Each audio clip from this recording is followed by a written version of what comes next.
Welcome to the Minnesota Department of Human Services series on the PCA Legacy Assessment. This video covers how to get started completing the Activities of Daily Living portion of the Legacy Assessment. After watching this video, you will be able to assess if a person has a dependency in the 8 activities of daily living identified in the PCA assessment form. Please note that these videos contain audio descriptions of tables and images for persons who are blind or low vision. Pictured here are the following documents which are referenced in this video: DHS 3244 Personal Care Assistance Assessment and Service Plan, and DHS 3244A PCA Assessment and Service Plan Instructions and Guidelines. Activities of daily living are activities that people need to carry out on a daily or regular basis. This slide depicts a man providing support for another man with mobility needs, which is one of the 8 covered activities of daily living. The 8 activities of daily living that are covered under PCA services in Minnesota are dressing, grooming, bathing, eating, transfers, mobility, positioning, and toileting. Note that ADLs are not just about a physical inability to do a task. There may be behavioral or cognitive reasons as well. For example, an ADL dependency could be due to a mental illness. A person with severe depression who is unable to get out of bed in the morning may have ADL dependencies. This slide is titled ADL Eligibility Requirements and depicts a green checkmark. To be eligible for PCA services in Minnesota, a person must qualify for medical assistance and meet one of the following criteria: have at least 2 ADL dependencies, or have 1 ADL dependency and/or Level 1 behavior. Level 1 behaviors will be described in further detail in the behaviors video in this series. Pictured here is page 8 of the PCA Legacy Assessment. It is recommended that you skip pages 5 to 7 for now and talk to the recipient about activities of daily living instead. Activities of daily living begin on page 8, which is pictured here. Remember that if your conversation with the recipient naturally takes you in another direction first, that's okay. When it comes to ADLs, you are assessing whether or not the person needs assistance on a daily basis or on the days of the week where the activity occurs. Dependency in an ADL means that the person requires cueing and constant supervision to complete the task, or hands-on assistance to complete the task. The word constant can cause some assessors confusion. For the legacy assessment, interpret constant to mean that frequent intervention is needed to ensure a task is completely carried out. Throughout the assessment, the assessor should indicate if you observed the need, if it was a reported need, or both. Check O for observed need and R for a reported need. Also remember that completing the task includes both beginning it and finishing it. If someone cannot begin an activity, he or she cannot complete it. Similarly, there may be cases where someone can independently begin an activity but cannot complete it. For example, if someone can get on a toilet but cannot get off, that is a dependency in toileting. Finally, keep in mind that you're evaluating these dependencies with the home environment in mind. Supports that a person needs outside his or her home can be included in the care plan, but the eligibility for the dependency is based on the home environment. When assessing for children, do not mark them as yes for an ADL if any child of the same age would need help with that ADL. For example, any 3-year-old requires some supervision and assistance with bathing. See Appendix B of the PCA Assessment and Service Plan Instructions and Guidelines for determinations of age-appropriate dependencies for children under 18. Appendix B is pictured on this slide. This slide is titled ADLs Dressing and has a picture of clothes hanging in a closet. A person has a dressing dependency if he or she requires assistance with applying and changing of clothing and the application of special appliances, wraps, or clothing. Like all ADLs, you must respect the recipient's right to make his or her own choices, even if you consider them to be poor choices. This slide is titled ADLs Grooming and has a picture of a hairbrush. A person has a grooming dependency if he or she requires assistance with basic grooming, which may include hair care, oral care, shaving, applying cosmetics, applying deodorant, basic nail care, care of eyeglasses, and care of hearing aids. It is important to keep the general definition of a dependency in mind. Does the person need cueing and constant supervision or hands-on assistance to complete tasks? It's also important you don't focus on individual items on this list.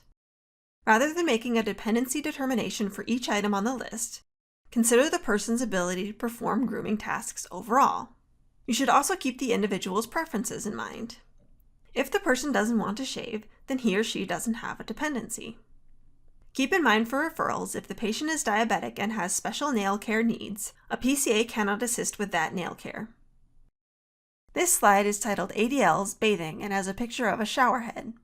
A person has a bathing dependency if he or she requires assistance with basic personal hygiene and skincare, including starting and completing the steps of a bath or shower. Again, think back to the general definition of a dependency. Does the person need cueing and constant supervision or hands-on assistance to complete the task? For example, if a person needs help getting in or out of the tub, he or she has a dependency in bathing and not necessarily transfers. For more information, see the slide on transfers. You should also keep in mind that a person is dependent in an ADL if the person cannot complete a task on the days it takes place.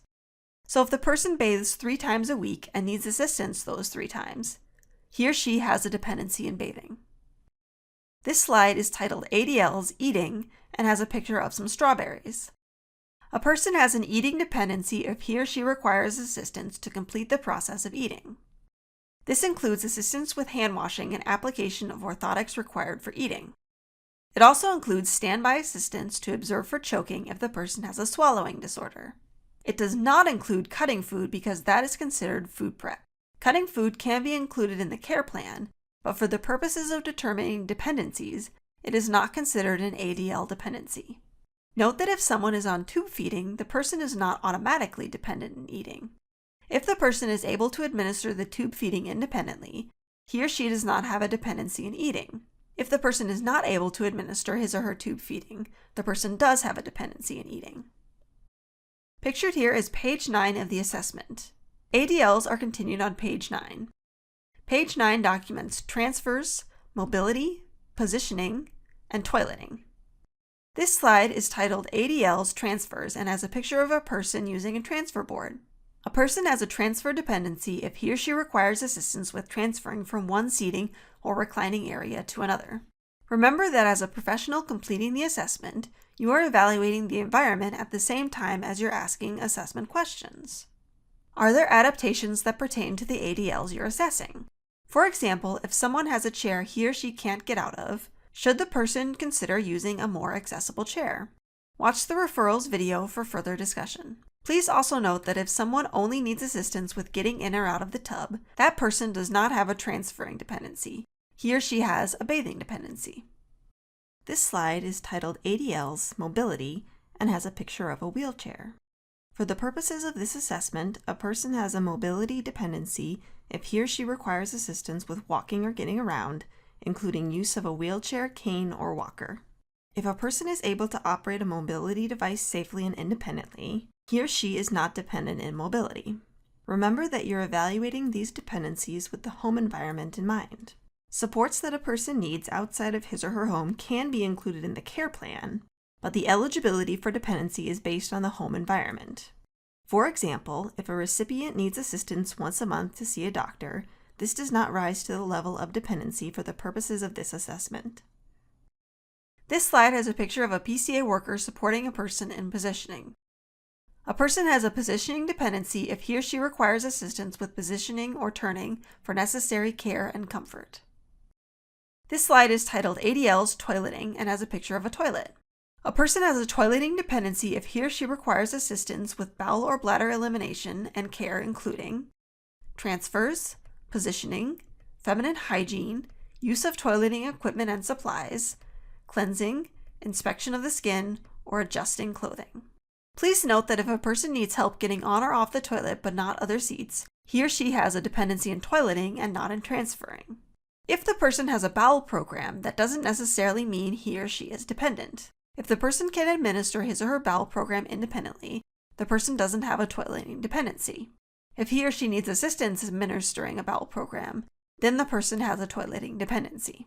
Also note that a person can be dependent in toileting if the person has a bowel program that doesn't occur daily.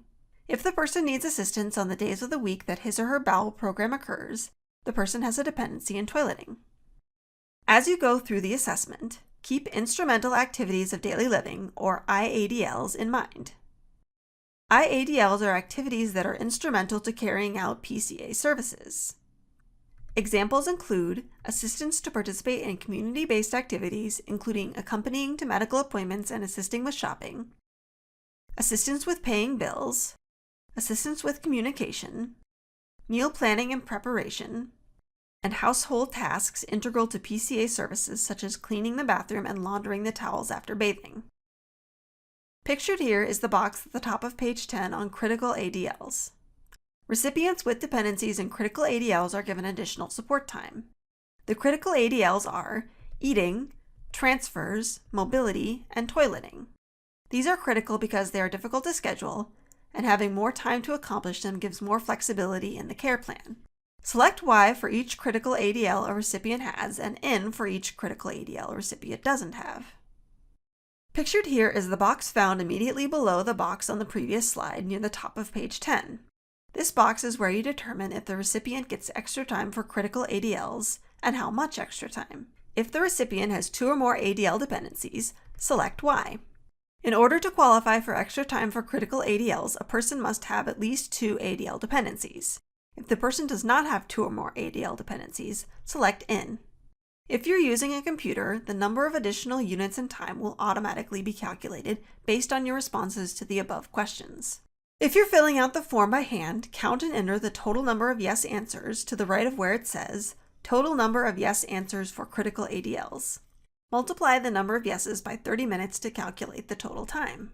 For example, 3 critical ADLs times 30 minutes for each is 90 minutes of additional time.